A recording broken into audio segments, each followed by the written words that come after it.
On ne se fait pas, Brumel. On l'est ou on ne l'est pas.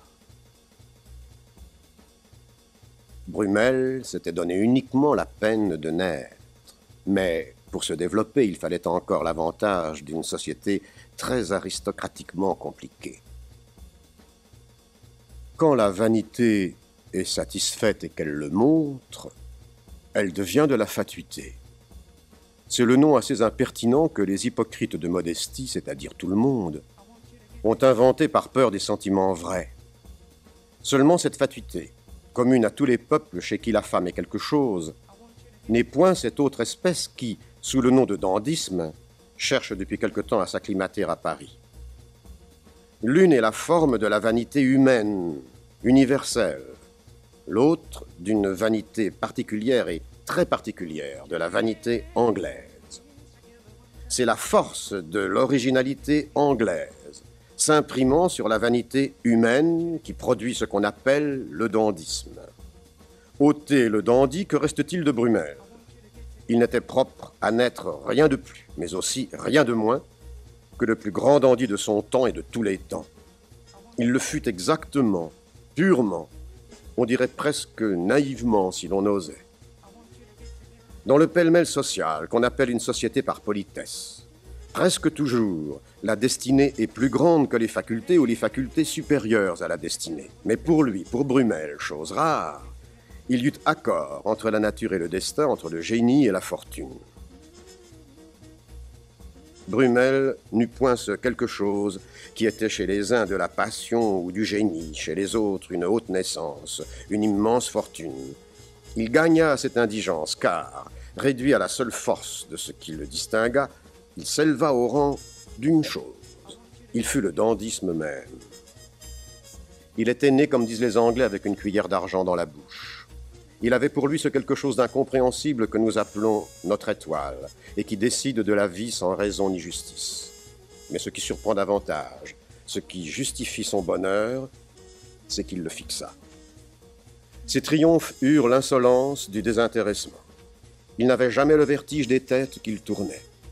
Dans un pays comme l'Angleterre, où l'orgueil et la lâcheté réunis font de la pruderie pour de la pudeur, il fut piquant de voir un homme si jeune, qui résumait en lui toutes les séductions de convention et toutes les séductions naturelles, punir les femmes dans leurs prétentions sans bonne foi et s'arrêter avec elles à la limite de galanterie qu'elles n'ont pas mise là pour qu'on la respecte.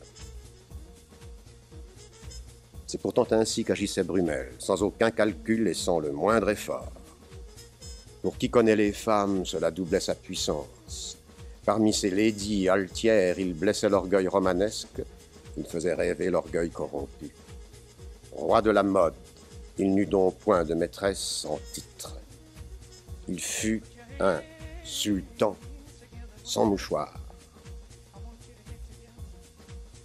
Ce qui fait le dandy, c'est l'indépendance. Autrement, il y aurait une législation du dandysme, mais il n'y en a pas.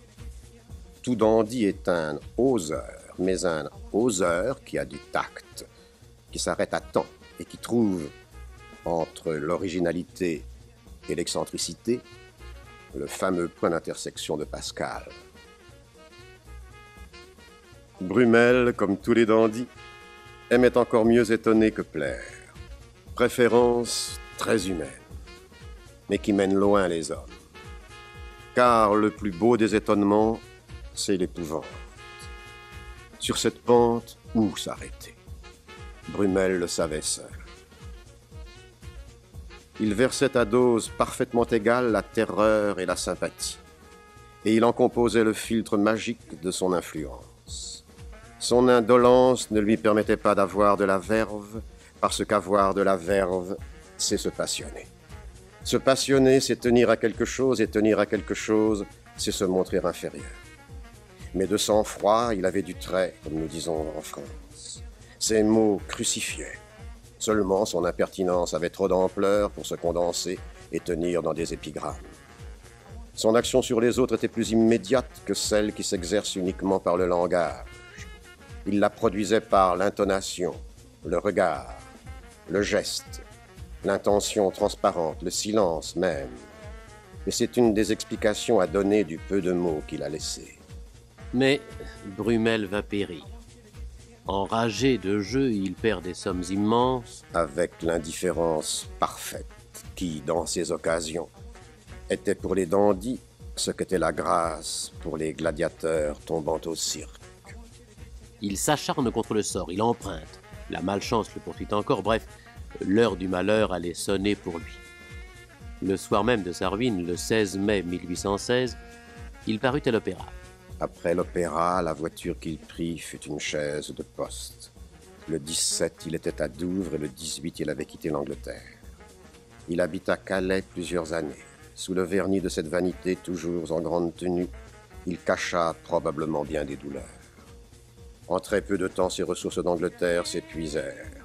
Les dettes vinrent, la misère aussi.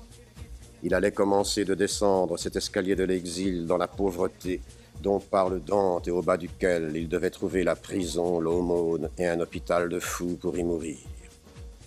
Cela durait longtemps. Enfin, quand tout était plein de ces fantômes, quand tout ce monde de l'autre monde était arrivé, voilà que la raison arrivait aussi, et que le malheureux s'apercevait de son illusion et de sa démence.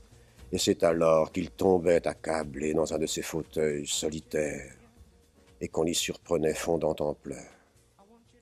Mais, ô bon sauveur, ces folies furent moins touchantes. Le mal empira et prit un caractère de dégradation qui sembla une revanche de l'élégance de sa vie. Impossible de rien raconter.